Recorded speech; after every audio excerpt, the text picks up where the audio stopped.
This is the beginning of the chapter on poison and venom in the documentary Muck, the biology of sandy habitats underwater in the tropics, which I shot, edited and released this year. Actually, some of the footage was from previous years. I'm actually quite happy how this turned out. I put together a lot of interesting footage, like of this pufferfish, which has killed some striped eel catfish by its venom.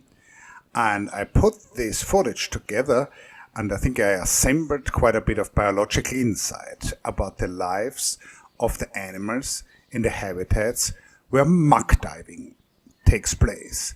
Now, muck diving is this type of diving where you are in an area where there's sand, where there are not a lot of corals or no corals, where sometimes there's a little bit of trash and maybe a rock with some algae and hydroids, but under the sand, in the sand, on the sand, hiding, being venomous, escaping really quickly, being very well camouflaged, are a variety of very unusual animals.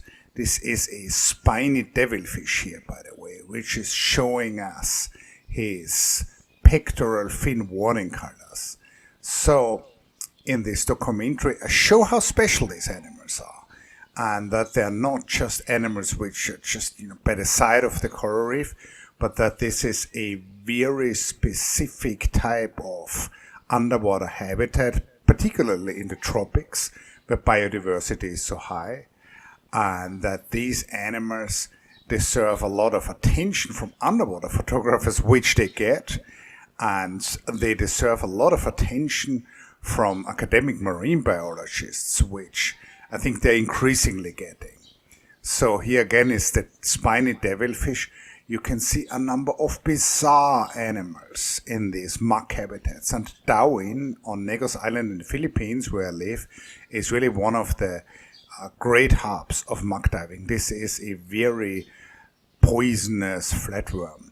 Now, the other documentary, and it's a much shorter documentary, which I released together with my friend Matt LaFrance, is about gobies. And we are making fun of science denialists, like the global warming denialists, by taking their weak arguments, the structures of these arguments, and applying them to gobies. So we are claiming there are no gobies. This is the newest conspiracy theory.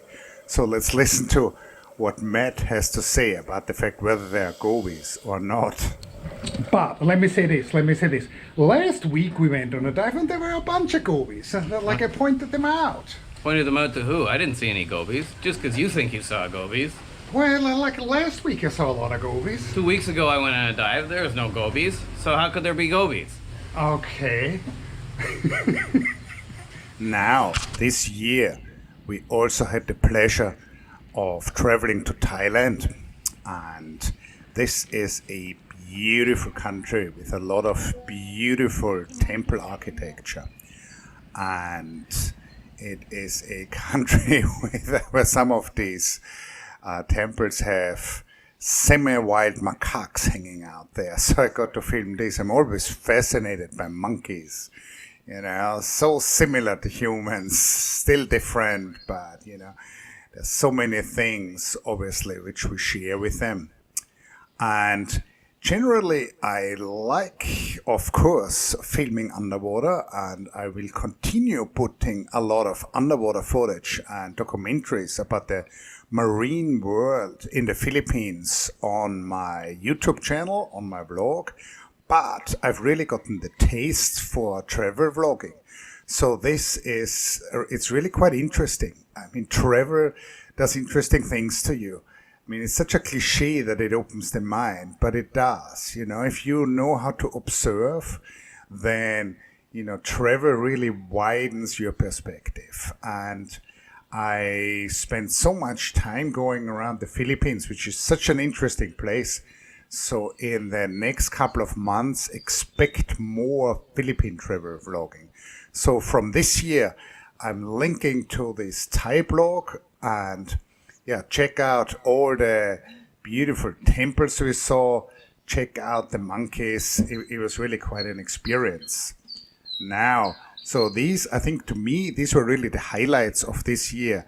The monkeys in Thailand, the Gobies, and the Muck documentary. Now this is new footage where I had only put a very small amount of online, and this is footage of a pufferfish at night, and there is a shrimp dancing on that pufferfish. Now what is that shrimp doing? It's a parasite remover.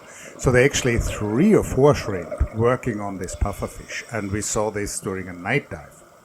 And now one of the shrimps is checking out the eye of the pufferfish. So parasites are really one of the main factors in the ecology of these tropical ecosystems. And they supposedly take off more fish biomass than sharks do, just, bit by bit, drop of blood by drop of blood.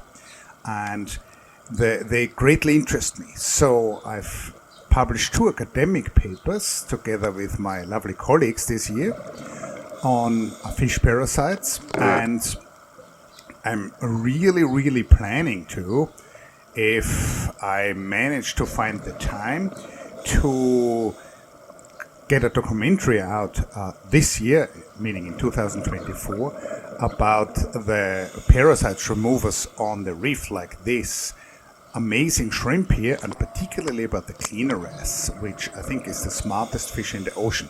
So check out the content on my channel, which I link to.